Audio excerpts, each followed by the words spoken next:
से करने की सहमति दे दी। विवाह तय हो चुका था, लेकिन अब एक बड़ी समस्या सामने आ गई। भगवान श्रीनिवास ने वैकुंठ और अपना सारा ऐश्वर्य त्याग दिया था। वे अब एक साधारण वनवासी थे, जबकि पद्मावती एक राजकुमारी थीं। राजा आकाश चाहते थे कि उनकी पुत्री का विवाह उनकी प्रतिष्ठा और मर्यादा के अनुसार भव्य और ऐश्वर्यपूर्ण हो। परंपरा के अनुसार विवाह का पूरा खर्च वर पक्ष को उठाना होता है, लेकिन श्रीनिवास के पास उस समय कोई धन नहीं था। यह एक गंभीर धर्म संकट बन गया। इस समस्या का समाधान निकालने के लिए भगवान श्रीनिवास ने देवताओं के कोषाध्यक्ष कुबेर का स्मरण किया। कुबेर तुरंत प्रकट हुए, लेकिन वे धन के मामलों में बहुत नियमों और अनुशासन का पालन करते थे। भगवान श्रीनिवास ने कुबेर से अपने विवाह के लिए स्वर्ण मुद्राओं का ऋण मांगा। कुबेर ने ऋण देना स्वीकार तो कर लिया, लेकिन एक शर्त रखी। यह ऋण लिखित वचन पत्र यानी एक प्रकार के प्रॉमिसरी नोट यानी ब्रह्मा पत्र के रूप में होगा। कुबेर ने भगवान श्रीनिवास को 1,14,00,000 राम मुद्रा स्वर्ण सिक्कों का आरण दिया। यह तय हुआ कि भगवान श्रीनिवास कलयुग के अंत तक केवल इस आरण का ब्याज चुकाएंगे।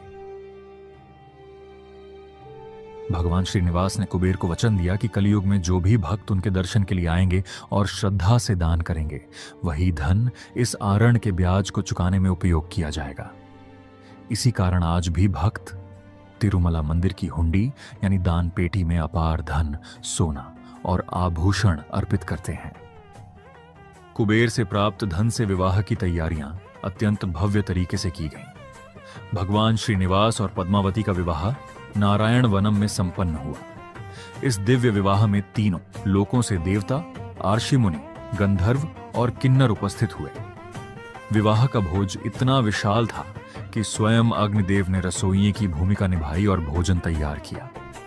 चोल राजा, जो अब अपने श्राप से मुक्त होने की प्रतीक्षा कर रहा था, और आकाश राजा ने मिलकर श्रीनिवास को एक अत्यंत बहुमूल्य स्वर्ण मुकुट भेंट किया। जैसे ही श्रीनिवास ने वह मुकुट धारण किया, उन्हें अपना दिव्य स्वरूप और पूर्व जन्म की स्मृतियां लौट आईं, और उसी क्षण चोल राजा श्राप से मुक्त हो गया।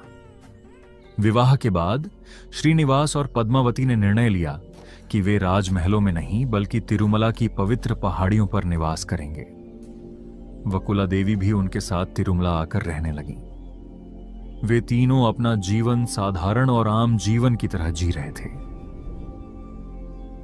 लगभग 6 महीनों बाद महर्षि नारद कोल्हापुर पहुंचे, जहां महालक्ष्मी अब भी तपस्या कर रही थीं।